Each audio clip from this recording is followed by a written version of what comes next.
Coucou les filles, c'est encore moi Fatih. Bonjour. J'espère que vous allez bien.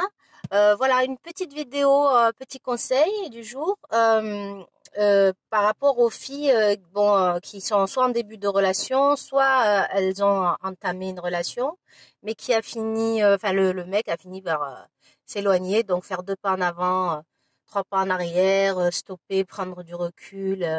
Par peur encore de l'engagement, ce qui arrive très souvent, ou parce qu'il vous... Alors attention, parfois il s'agit de ce cas-là, donc je parle de ce cas-là.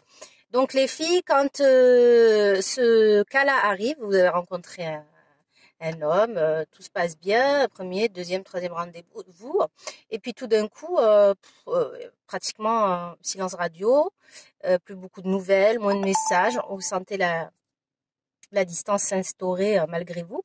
Alors surtout, à ne pas faire les filles. Ne commencez pas à appeler, demander des comptes. Qu'est-ce qui se passe? Je sens que nanani, tu deviens distant, etc. Pas de reproches.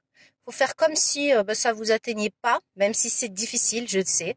C'est pas facile, mais il faut que vous vous occupiez en fait l'esprit avec des choses que vous aimez vraiment, parce qu'il faut pas non plus se forcer. Vous avez des loisirs, les filles, des passions, des copines, la famille, etc. Donc continuez à sortir, continuez à vous changer les idées malgré tout. Forcez-vous à avoir des projets. Enfin, de toute façon, sans projet, il n'y a pas de vie. Donc quel qu'il soit, même le projet de changer son salon est un projet, ou changer de chaise, tout est projet. Continuez à sortir, montrez que vous êtes heureuse. Montrez que vous, pardon, j'ai la sonnerie, le téléphone, on m'appelle. Montrez que vous êtes heureuse et qu'il n'est plus, quand il vous appelle, alors ne répondez pas tout de suite, déjà.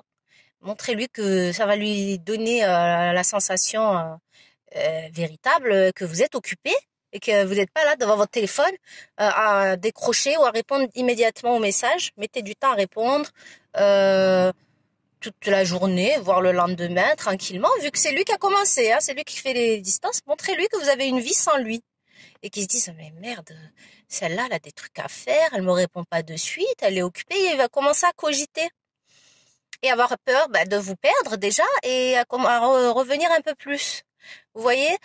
Et vous n'aurez rien eu à faire finalement, qu'à lancer la machine infernale.